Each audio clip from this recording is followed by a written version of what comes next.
Hello, my Teletubbies and my Tubies. Sheila Truelove, and welcome back to my channel. It's great to have you back. And today I want to share with you uh, the event when my ex-narc, my ex-husband, he came over here. That was just last week. And like they say, like it's known, better yet, they will hoover you. And it's been like a while since he has been around. The last time I saw him, we had went to a funeral together, and that was pretty much that. I think that was, 9 months ago, something of that nature. Of course, he had called me saying that he was in the neighborhood and he wanted to stop by to see me, but I had not picked up that phone call because I didn't recognize the phone number, and when I don't recognize numbers, I let it go into my voicemail, as for those very reasons. Anyway, when I checked the voicemail, it was him, and I was kind of shocked because I was hoping he had moved on, but no, they don't really move on. And uh so yeah, I at that time I blocked the number. I thought I blocked all the numbers from him, and that was that. But just last week he came, uh called me, caught me off guard. I picked up the phone and he was like, "Hello, stranger." And I was like, "Yeah, hey, hello, even stranger, stranger. Do you have my money that you owe me?" He owes me $750. But anyway, of course he didn't have the money. And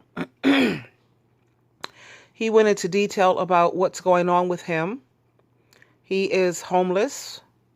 He got kicked out of a place that I didn't think he would get kicked out of. It was a crack house with people who were 70 and 80 years old.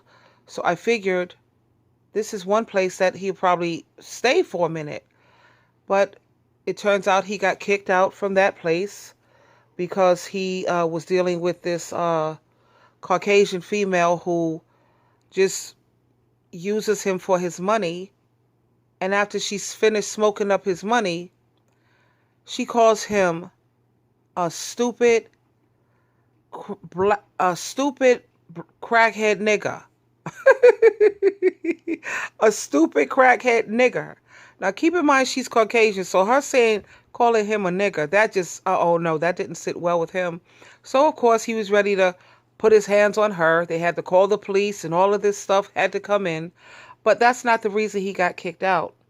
He got kicked out because while the old man was away, this Caucasian crackhead, and she's a heroin addict and pill popper and drinker. She's a full-blown alcoholic along with, you name the drug, she's on it. And she convinced him, he said that they were sitting up there smoking, crack. And after the money ran out, there was a purse, this Betty, the old woman. Her purse was there, and this crack-headed female, she convinced him to steal the purse. Now, I know my ex-narc, he has never stolen like that, ever. That's not really his forte. That's not even his personality, to be honest. So anyway, she convinced him to steal the purse, and they had money in it, and they smoked up this woman's money. And then later on, this same female ratted him out. She ratted him out to the people in the house. They told him he had to leave. And then she took something and threw it at his television, almost broke half of the screen or whatever. It's still, you can see the picture. This is all the stuff he's telling me. So he has to pack his stuff. It's all in storage. He pays $70 a month. This is what happens. I'm telling you. So when it comes to you sitting around feeling bad with these narcs and what happens, and it may seem like they're living the life of Riley. No, they're not. Because I hadn't seen him for a minute. I thought he was like, yeah, he's moved on. Baby, please. He lost his job. The other company he was working with, he claims that they went out of business. I don't know. But he got some other gig over at Janitronics doing whatever. I don't think that's going to last long. He works from 5 o'clock at night to 10 o'clock at night. That's when he had called me. And I told him, yeah, would you like to come over? Now, why did I do that? I did that so I could get the tea, And I know I tell my my empaths Don't, go no contact with them. And you should go no contact. If you feel that there's a chance that you may fall weak for this person, or you may still have feelings for the person, then you should definitely go no contact. Don't have anything to do with them. Block them off of media, social media, your phone, your emails, everything.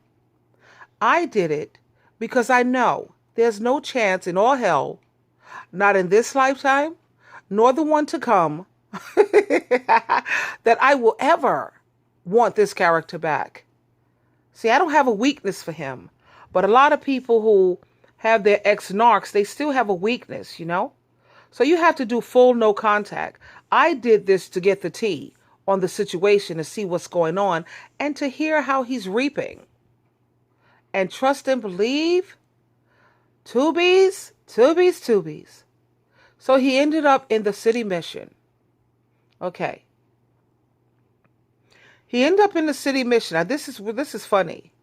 Who do you know who gets kicked out of the city mission? He said he went in there and they do random drug testing, and he didn't pass this drug test, so he couldn't stay there for that night.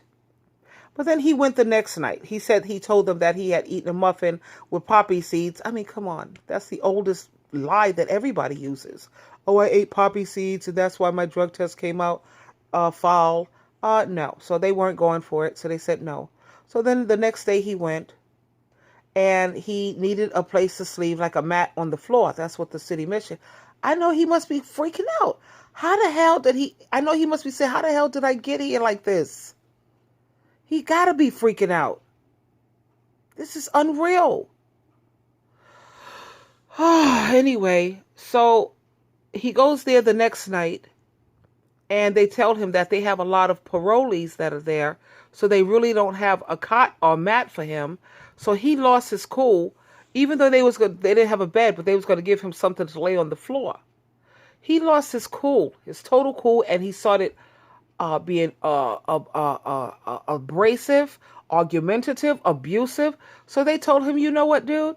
You can't stay here, and don't come back here for at least the next 7 days. So now he's totally butt out, got nowhere to go. So he said he's going to sleep in his car. He purchased a new car after crashing his other car that he had. That's gone. Kitty, we used to call it. So now he got another one that he spent $1,500 for. I mean, let's keep it real. How long is a $1,500 car going to last without you having to constantly need repairs on it? It has over 200,000 miles on it. It's a 2000 Taurus sedan or something like that. A 2000 Taurus, 200,000 miles on it. You spend only $1,500 on it. Maybe he'll get a year, 2 years out of it. I mean, come on. So now he's saying that he got 3 weeks clean. Yeah, he said, Sheila, I got 3 weeks clean. Like I'm supposed to be impressed. That's great. I said, I'm happy for you. I was very Christ-like.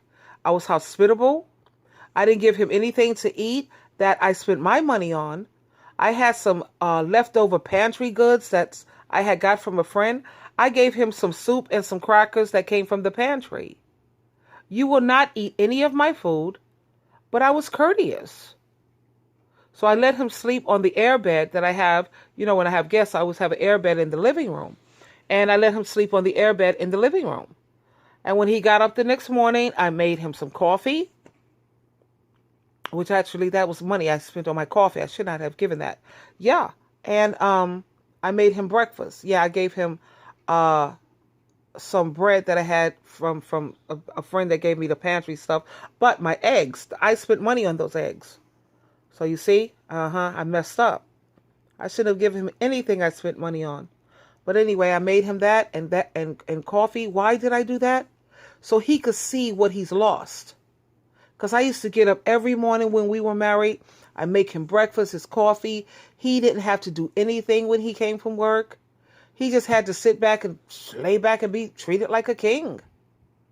And when we was having our discussion about how we used to have things in the past, he admitted, yeah, you did used to treat me like a king.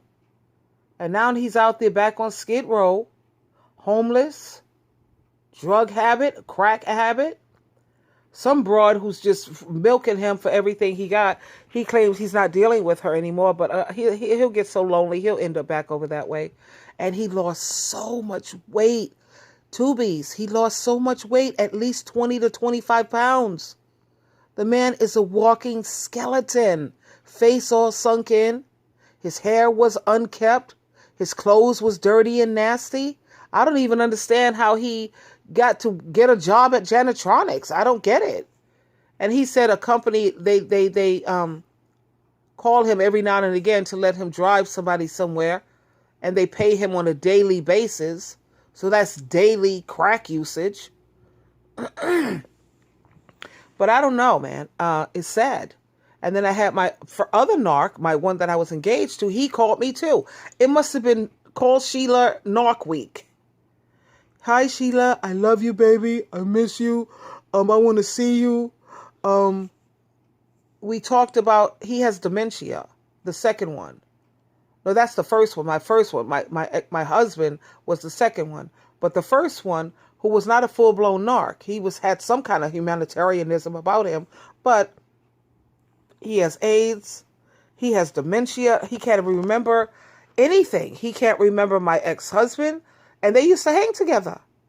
You know? He can't remember hardly my daughter. He remembers me and my son. And he said the reason he remembers us so much, so clearly, is because we were the ones who were the nicest to him. He remembers my daughter vaguely, but bits and pieces, you know? But when you hear the dementia and how it is, he's schizophrenic, he can't even hardly hear. When I'm talking to him on the phone, I had to hang up several times because, I had to scream. I was like, Greg, I can't keep screaming, dude. I can't hear you. His hearing is going. His mind is going. He's in a wheelchair now. He's a mess. But he would not have been like that if he would have been faithful and not have cheated.